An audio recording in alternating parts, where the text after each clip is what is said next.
ওসমান হাদিকে হত্যার প্রতিবাদ এবং জড়িতদের বিচারের দাবিতে রাজধানীর বিভিন্ন জায়গায় বিক্ষোভ করেছেন রাজনৈতিক দলের নেতাকর্মীরা।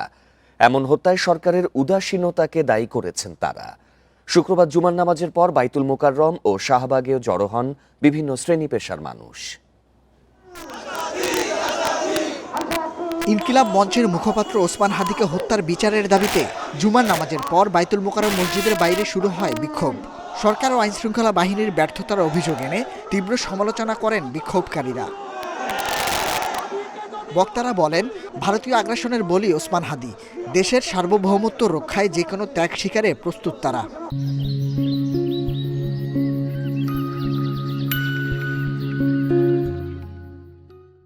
যদি ওসমান হাদি হত্যাকারীদের বিচার করা নাই, তাদেরকে গ্রেফতার না করা হয়, সর্বদলীয় ছাত্র আবার গঠন হবে।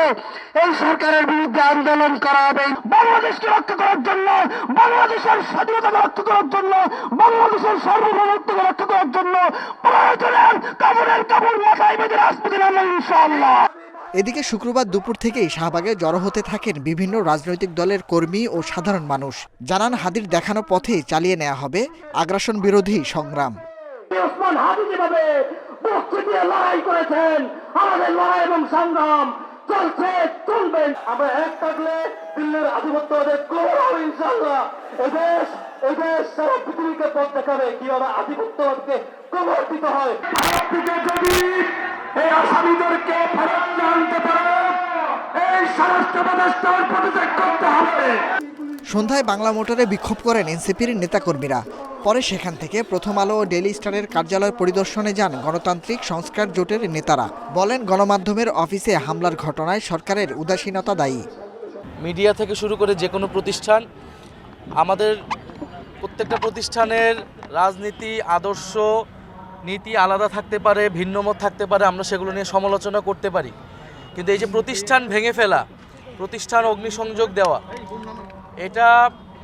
এটা খুবই অশনি সংকেত। জীবন এবং রাজনীতি যেটা, সেই মত প্রকাশের স্বাধীনতাকে আমরা বজায় রাখবো। আমাদের কারোর সাথে কারো দ্বিমত থাকতে পারে, কিন্তু সেটা হবে যুক্তি দিয়ে, সেটা কখনোই শক্তি প্রদর্শন দিয়ে না। আমরা অত্যন্ত ব্যথিত এবং আমরা তীব্র নিন্দা জানিয়েছি। সাংবাদিক নুরুল কবিরকে হেনস্থা এবং ছায়ানটে হামলারও তীব্র নিন্দা জানান নেতারা। Nahid Kamal, independent news, Dhaka.